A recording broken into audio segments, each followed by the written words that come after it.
16 out-of-state ATF inspectors show up at the world's largest gun store. Let's go ahead and talk about it.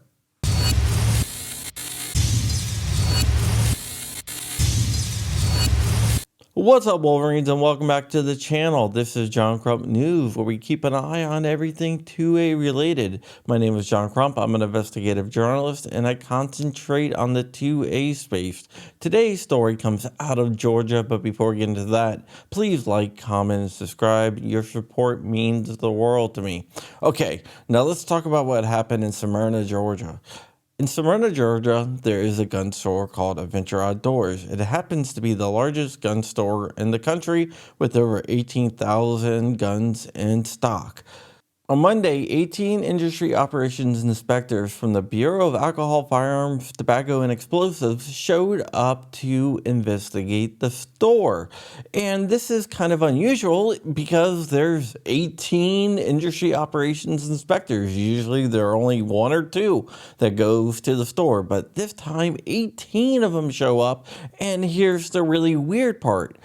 The 18 were not from in-state. They were from places like Los Angeles and San Francisco, which is kind of weird. So, the ATF claims that it was just a routine inspection, but members of Congress showed up and Marjorie Taylor Greene actually videotaped it. It is normal. I mean, this is just a routine inspection that happens in Georgia. We have a lot of FFL. All the FFLs, in a sense, get inspected some sort of time. So let me ask. But they come unexpectedly. It's not, you put it in the books. But not normal to be out of state. This has got 16 of them, and most of them are all from out of state. That's not normal. That's unprecedented. And that seems to be a change with the Biden administration, who have made their intent very clear. They're against the Second Amendment, and they're making that well known to gun owners and gun dealers. And we don't understand why they leave. We were just saying hello to them, and why they all go get in the car. The inspectors do not speak to the media. That's my job, okay. Or it's the but we're not media. We're members of Congress. And again, they don't know that they're instructed. No, they knew it. We told them. We introduced ourselves. Told them who we are. It's kind of like, we're represented by the people. We're elected to represent the people. I serve on the oversight committee. We all have committees we serve on. And we're here for the people to also basically hold the government accountable.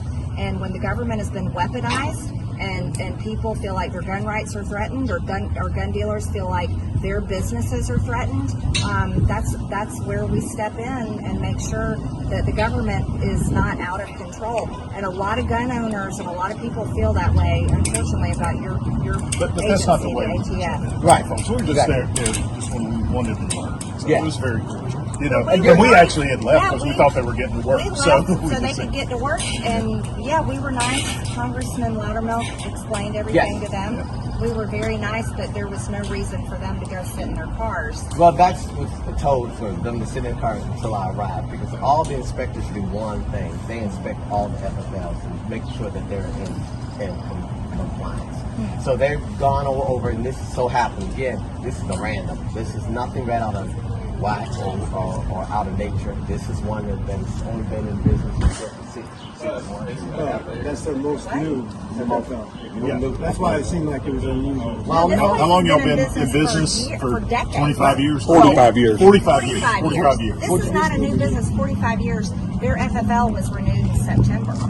So this is a flagship type of this business. Their flagship. These owners, they have basically set the standard on the 4-check system, which makes it completely. It's very odd for them to be treated this way, or hopefully they're not being treated in that way. MTG is right when she says that this is a very unusual move by the ATF to bring so many out-of-state IOIs to inspect a gun dealer for a routine inspection. That is not common, and that is not usual. She is also right when she says that Biden has been very hostile towards the American gun owner and gun stores. If you look at FFL revocations, they are up 500% under the Biden administration. Biden says he's cracking down on rogue gun dealers, but what he means is he's trying to put gun dealers out of business. IOIs have lost their discretion, and they must prosecute everything to the fullest extent of their power, which means a lot of FFLs are losing their licenses over minor typos. When you do thousands of transactions a month, or maybe even millions a year, there will be a few typos. And the Biden administration is using that to try to shut down gun stores. What they are trying to do is infringe on your rights by limiting the supply of firearms that you can get by shutting down the gun stores. They are going to attack online retailers, and they are going to attack brick and mortar retailers. They are actively trying to subvert your right to bear arms by cutting off your supply. And this isn't going to be anything that's going away soon. As long as Biden's in office, we will be dealing with this battle. And this is just a one incident that highlights the Biden administration's attempt to intimidate and shut down gun dealers. We have to be very cognizant of what is going on and push back.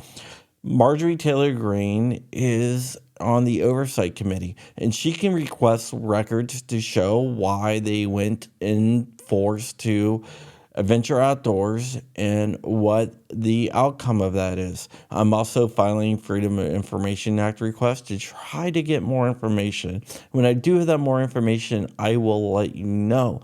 But I just wanted you to be aware of what's going on. We're going to be seeing more and more of this. This one just happened to be caught on camera by a bunch of members of Congress. All right, guys, that is it. You can always support me on Patreon or Locals if you want, or just become a channel member if you want to do that too. Everything that you do to support me is greatly appreciated, and it all goes back into my projects, which are all pro-Second Amendment projects.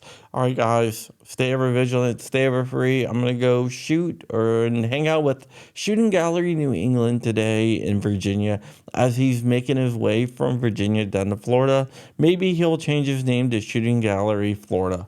All right, guys, Wolverines, mother...